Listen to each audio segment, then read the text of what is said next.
teman-teman mengundang anggota DPRD Kota Tasikmalaya, tapi tidak ada satupun yang hadir di sini.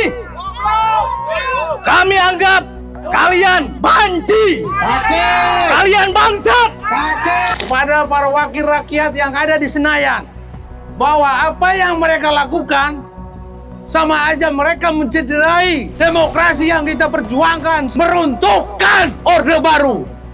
Revisi Undang-Undang Penyiaran ini sangat merugikan sekali untuk insan pers. Diam-diam korupsi, tapi tidak boleh diinvestigasi. Ini nalarnya di mana? Untuk kebebasan pers di tanah air, untuk masyarakat kita, masyarakat kecil kita, untuk petani kita, untuk peternak kita, untuk nelayan kita, dan untuk semua lapisan termasuk untuk teman-teman mahasiswa. Dan kita akan kembali ke zaman Orde Baru. Disonansi kognitif, tolol ini. Perjuangan hak kita, jangan sampai penyiaran yang saat ini sedang digodok di DPR. Teman-teman, di depan kita ada seorang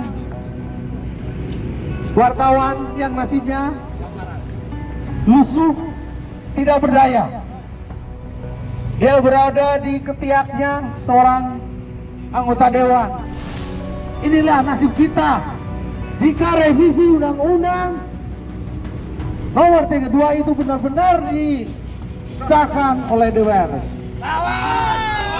Di belakang kita, setelah mereka jadi, mereka begitu saja menjaga usahanya untuk mengembalikan modal mereka di saat mereka kampanye harus keluar jor-joran uang mereka. Dengan cara apa? Dengan cara korupsi. Saat korupsi, kita tidak bisa memberitakan, kita tidak bisa melakukan investigasi, maka mereka melenggang dengan tenangnya melakukan penjarahan uang-uang rakyat. Itulah kenapa mereka ingin menggolkan revisi Undang-Undang Nomor 32 ini. Rakyat akan semakin sengsara karena haknya untuk mendapatkan informasi yang sebenarnya itu dibuka. Dan kita akan kembali ke zaman Orde Baru. Dan nanti ketika itu disahkan, kawan-kawan sekalian, bisa jadi akan mengkebiri kebebasan pers, kemerdekaan pers di tanah air kita ini. Kita, saya utamanya yang sudah lumayan berumur, Pak Hendra, Ketua IJTI juga sudah berumur. Nanti teman-teman mahasiswa yang mungkin suatu saat akan melanjutkan perjuangan kita, akan merasakan dampaknya ketika RUU ini disahkan oleh pemerintah, oleh DPR RI, oleh wakil rakyat kita. Saya hanya bisa berpikir, kawan-kawan sekalian, ada pasal di mana dalam rancangan ini menyebutkan bahwa liputan-liputan investigatif tidak bisa ditayangkan secara eksklusif. Saya hanya berpikir dan merenung sejenak, bagaimana nasib para petani, Bapak Ibu sekalian. Para petani yang sawahnya dialiri oleh sungai yang tercemar limbah. Bagaimana para peternak pembudidaya ikan yang kolam-kolamnya dicemari oleh limbah. Ketika mereka datang ke pemerintah daerah tidak dianggap. Mereka datang ke penegak hukum dicibir. Salah satu suaranya ada melalui kita, melalui jurnalis, Bapak Ibu. Mereka bersuara melalui jurnalis. Mereka menyampaikan fakta yang mereka rasakan di lapangan melalui kita, melalui liputan-liputan investigatif.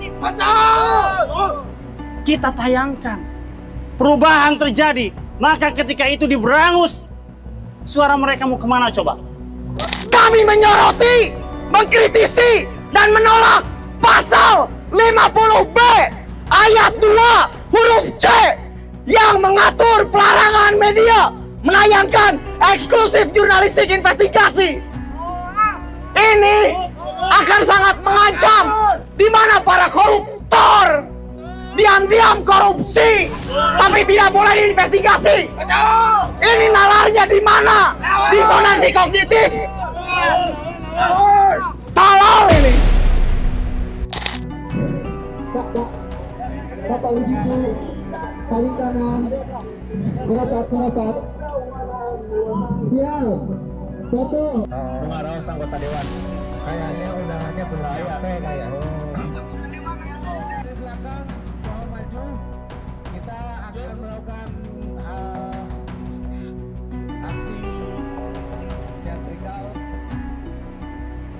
dan kami sengaja tidak datang langsung ke anggota dewan, ke kantor DPRD. Kami ingin mereka langsung datang ke hadapan kami, ke hadapan insan media. Revisi undang-undang penyiaran ini sangat merugikan sekali untuk insan pers. Jangan bilang hanya untuk insan pers saja, tapi masyarakat harus tahu bahwa pers mempunyai fungsi pengawasan terhadap kebijakan-kebijakan dari pemerintah, baik itu di pusat hingga ke daerah. Bayangkan sebelum revisi ini disahkan saja, banyak pejabat-pejabat kita di Tasikmalaya yang sombongnya luar biasa. Betul? Bayangkan jika revisi undang-undang penyiaran ini disahkan, teman-teman, lapas Tasikmalaya bukan penuh lagi oleh narapidana, tapi oleh wartawan. Bukan yang mau meliput, tapi yang di penjara. Kita turun hari ini adalah untuk kebebasan pers di tanah air, untuk masyarakat kita, masyarakat kecil kita, untuk petani kita, untuk peternak kita, untuk nelayan kita, dan untuk semua lapisan termasuk untuk teman-teman mahasiswa. Betul kata Om Hasbi tadi, bisa jadi ketika RUU ini disahkan, diketok oleh anggota dewan yang terhormat di Senayan sana, nanti lapas yang ada di sini akan ada jurnalis mainstream yang masuk di sana gara-gara memberitakan pencemaran nama baik pejabat. Bisa jadi. Ada pasal yang sangat ambigu. Berita bohong, hoax, pencemaran nama baik tidak dijelaskan, tidak secara detail seperti apa yang tidak boleh. Masa nanti kita ngeberitain dugaan kepala dinas berlaku cabul misalnya, kemudian kita harus dipenjara.